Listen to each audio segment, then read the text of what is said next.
Hello everybody, it's Aaron back from Screen Stars, and I'm here once again to do another review for Geek, Legion of Doom, and I'm here to review the 2020 comedy horror, light on the horror I would suggest, Hawk and Rev Vampire Slayers, a film that is written and directed by Barton Grimley, who also stars in the film as Hawk. We have Ari Schneider as Rev and Jaina Savage as Theo. Now this film focuses on Hawk and Rev, but initially Hawk, who is a nighttime security guard who is really seriously bored. He's been kicked out of the armed forces for staking a fellow soldier as he believed it was a vampire, and he basically is living in his parents' backyard in a tent. He's a bit down on his luck, to say the least, and he just basically lives and eats and breathes vampires, and in particularly hunting them down and killing them, and he is absolutely convinced that vampires are real, and he's essentially obsessed by this. And along with his friend Rev, who's a little bit of a tree hugger, a little bit of a, he's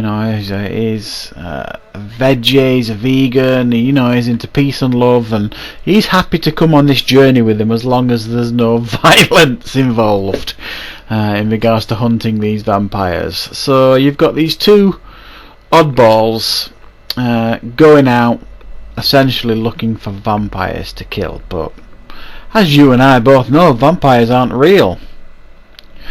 Or are they? Right, so that is essentially the film that we've got here, the premise and the setup. What are my thoughts on Hawk and Rev Vampire Slayers? Well, this film is difficult, and I do mention this a lot, especially when I'm reviewing a comedy. Comedy is subjective. What I might find funny, you might not find funny, and vice versa. Personally, I didn't take to the comedy in this so much. Don't get me wrong, there was a number of occasions where I did laugh and I did find it amusing.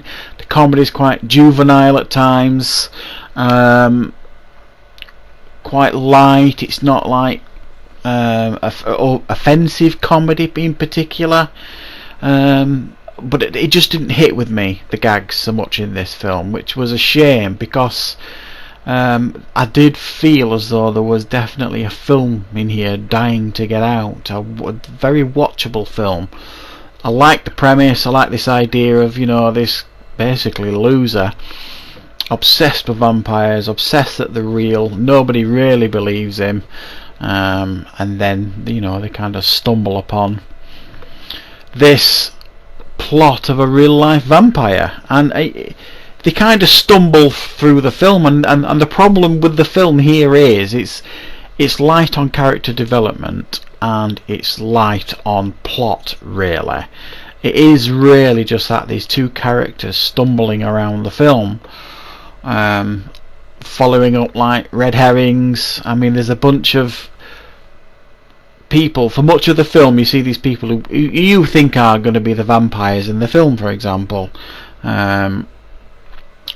and they spend much of the time kind of following them around and chasing them about and all that kind of stuff, and then there's kind of a red herring here and there, and when there is a vampire reveal takes place, it's a little bit underwhelming, but it's a watchable film. It's got a very retro feel to it, which is done on purpose. It's got an 80s look and feel to it. It's got an 80s filter on it.